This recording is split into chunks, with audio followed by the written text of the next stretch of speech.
আসসালামু আলাইকুম বন্ধুরা, কেমন আছেন আপনারা? আশা করি সবাই ভালো আছেন। আপনাদের আপুও ভালো আছে। আজকে দুপুরবেলা দেখায়নি, দুপুরবেলা রান্নাটা হয়ে গেছে, খাওয়া হয়ে গেছে। এই রাত্রিবেলায় দেখো শাক, আমি লাল শাক, একদিন চিকন চিকন শাক এনেছিল, ওইটা ভালো, আর এইটা হলো মোটা মোটা। দুই আটি শাক আছে এখানে। আমি শাকটা সিদ্ধ করে হয়ে দিচ্ছি, লবণ হলুদ আর হলো কাঁচা ঝাল, এই যে সিদ্ধ করে নিচ্ছি। এটা পেঁয়াজ দিয়ে রসুন দিয়ে এই করবো, ভাজবো। আর এই দেখো এখানে মুরগির পোস্টটা এই যে বাইজে নিছি। এবার আমি মশলা বাটবো, এদিকে শাকটা সিদ্ধ হতে থাকুক, আর আমি ভাত বসাই দিছি, তারপর আমি দেখাচ্ছি। এখানে আমি আদা রসুন আর পেঁয়াজ ছেঁচে দিছি। এখন আমি বাটাবাটি করবো না।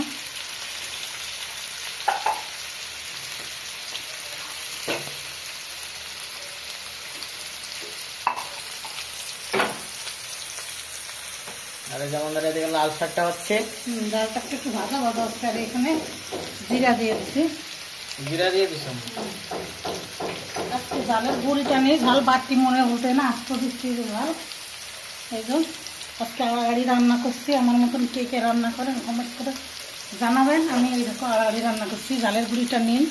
আর বাটি নিয়ে এখন বাড়তি মনে বলতেছে না। এটা বোধ হয় ভেজে নিবা। এই যে ভাইজে নিচ্ছি।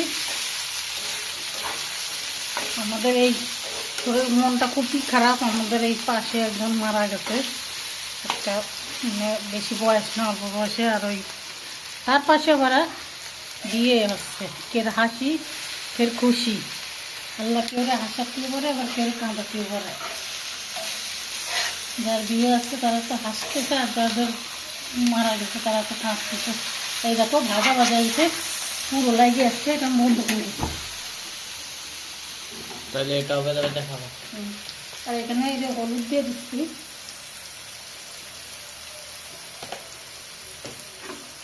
তাহলে হলুদ দিয়ে দিস আম্মা। এটা ভেজে নিবা প্রথমে। আর লবণ দিচ্ছি। এবারে গোশটাও দিয়ে দিচ্ছি। এই যে ভাজা ভাইজে নিচে গোশটা, কিন্তু আমি আগে তুমি গোশটা ভেজে নিস আম্মা।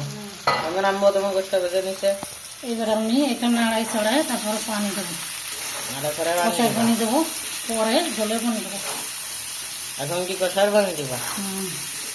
আর এখানে একটু রাঁধুনি মশলা দিয়ে দেবো। আমার আম্মা এখন এটাই রাঁধুনি মশলা দিচ্ছে। সামান্য একটু ছেলেও দিয়ে দিলাম আমি এসে।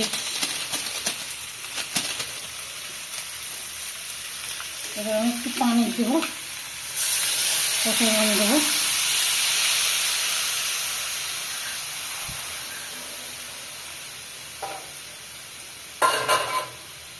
যা আপন লোক মারা যায় সেই জানে কত কষ্ট। কষার পানি দিয়ে দিস আম্মা। হ্যাঁ, কষার পানি দিয়ে দিছি। একদিন তো সবারই মুক্তি হবে, এটা ঢেকে দিবা আগে আর পরে। আমি এবার একটু রেখে দেবো। আল্লাহ সবাই জান্নাত বাসী করো। বন্ধুরা আম্মা এটা এবার ঢেকে দিবে। তাহলে ঢেকে দিচ্ছি আম্মা, তবে হবে তাহলে দেখাবো। আমি ঢেকে দিচ্ছি, একটু হোক তারপর দেখাচ্ছি। এটা হয়ে গেছে, এই দেখো কালারটা সেই হয়েছে, খারাপ হয়নি, ভালোই হয়েছে। আর এই যে জলে পানি দিয়ে দিচ্ছি। এখানে আলুটা গলে গেছে, এই যে আলু ভাইজে দিচ্ছি না, গলে গেছে। আমি আর পানি দেবো না, পানিতে হয়ে যাবে না। একটু ঢেকে হয়ে যাবে, তারপরে আপনাদের দেখাচ্ছি। জিরের গুঁড়োটা দিয়ে দিচ্ছি। ফ্লেভারটা খুব সুন্দর হবে, খেতে ভালো লাগবে। জিরে গরম মশলাটা নিয়েই আনতে হবে না, জিরে দিয়ে দিছি। যেটা থাকে সেটা দিলেই টেস্ট হবে না, খেতে ভালোই লাগবে না।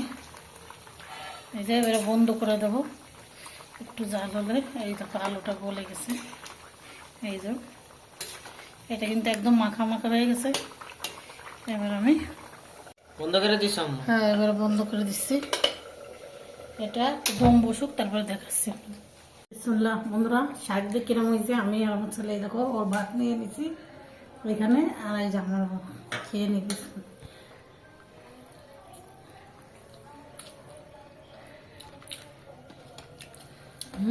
সেই মজা হয়েছে, খুব সুন্দর হয়েছে। মাশাআল্লাহ, খুব ভালো হয়েছে। শাকটা খেতে খুব সুন্দর হয়েছে। এবার তরকারিটা ঢেলে দেখো। গোশের তরকারি বন্ধুরা, এই যে গোশের তরকারি। আজকে কাঁচা জাল দিয়ে রান্না করেছি আর একটু শুকনো জাল কেটে দিছি, কেমন স্বাদ হয়েছে দেখি।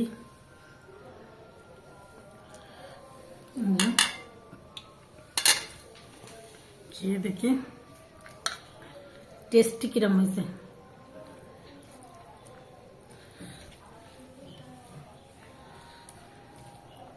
গরম তো, এখন 10টার বেশি বেজে গেছে। ওর আমি খেয়ে নিচ্ছি, এই যে ওটা রয়েছে এখানে।